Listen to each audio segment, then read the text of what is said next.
я пою. Шутка, конечно. Мне еще больше нравится, когда вы все вместе смеетесь.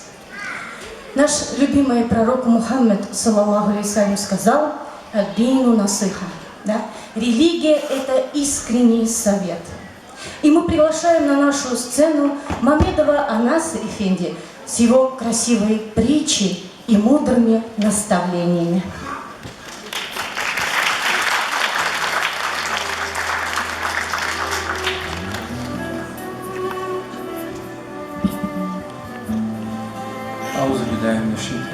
Бисмиллахир-рахманир-рахим. Алхамдулиллахи раббил аламин. Ва саллаллаху аля сайидина ва хабибина Мухаммад ва алихи асхаби аджмаин. Рабби шрах ли садри ва яссир ли амри ваhlul уqdatan мин лисани яфқаху қавли. Ассаламу алейкум ва рахматуллахи ва баракатуху. Уважаемые братья и сестры, примите мои искренние поздравления с наступлением благословенной месяца Зуль-Хиджа и с праздником Курбан-Байрам. Мы благодарим всемогущего Аллаха Субхану Тааля за то, что Он создал нас людьми, дал нам иман, ислам, и спаслал самое лучшее священное писание Коран, сделал нас из ума пророка Мухаммада, саллаллаху алейхи. Мы также благодарим Всевышнего Аллаха Субхану Тааля за то, что Он дал нам возможность собраться в этом прекрасном зале, чтобы восхвалять Создателя, читать прекрасный аят священного Корана, слушать восхитительные изречения пророка Мухаммада, саллаллаху алейхи, и мудрые наставления исламских ученых. Я хотел вам рассказать очень интересную и нужную притчу, которая раскроет вас покорность в исламе. Однажды один мудрый человек со своим сыном отправились в город. Пройдя некоторое расстояние, отец увидел на дороге подкову и сказал сыну: «Сынок, подними эту подкову, она нам пригодится». Скорее всего, она принадлежала лошади воина из войска султана, которая когда-то давным-давно здесь проходила. Сын ответил: «Зачем нам нужна старая подкова? Разве стоит из-за этого нагибаться, испачкать руки в грязь, а потом еще всю дорогу носить ее с собой?» Отец повторил свою просьбу несколько раз, но непослушный и ленивый сын не хотел даже слушать своего отца.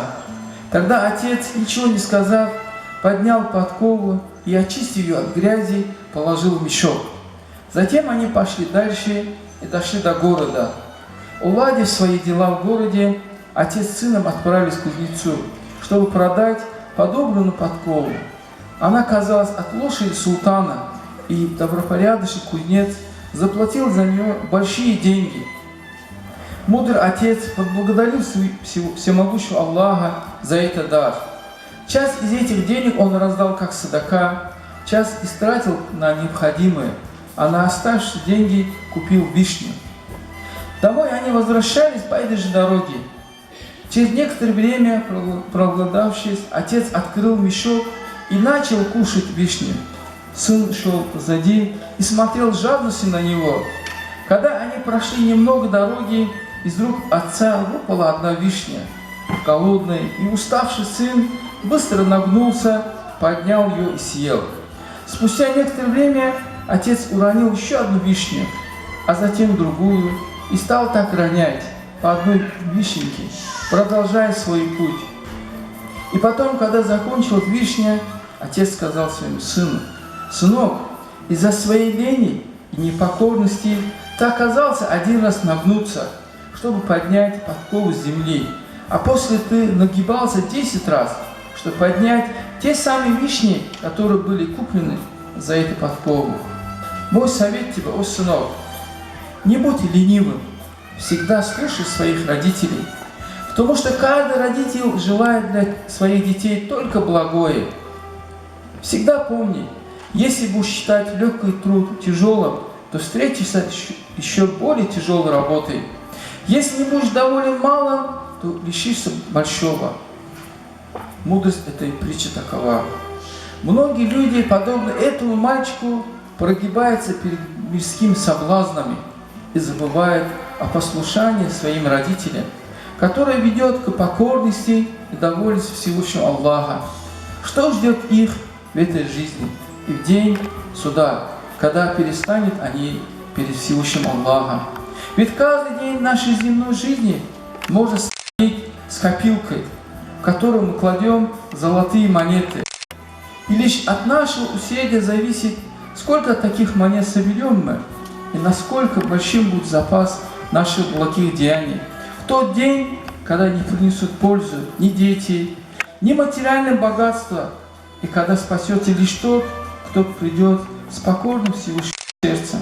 О Аллах, помоги обрести нам, нашим братьям, жертвенный пророк Ибрахим, алейхиссалям, пошли нашим сыновьям и внукам, покорность Исмаиля, алейхиссалям. О Всевышний, удостой наших дочерей, наших жен и сестер, покорность Хаджар. Аминь, аминь, аминь. Это поможет нам в этом Всевышний Аллах Субхану Тааля. Ассаляму алейкум ва рахматуллах ва баракатух, уважаемые братья и сестры. Пусть этот день, иншаллах, как для нас является радостным, и также мы в радости вошли в сад рая, были рядом с пророком Мухаммадом, были рядом нашими праведными халифами, были нашими родителями, были нашими учеными. И иншаллах, как Аллах Субхану собирал в этом зале, в прекрасном зале, и также вместе мы рядом с пророком, саллаллаху алейхи ва саллям, восхваляли наших создателей и благодарили всегда. Аминь, аминь.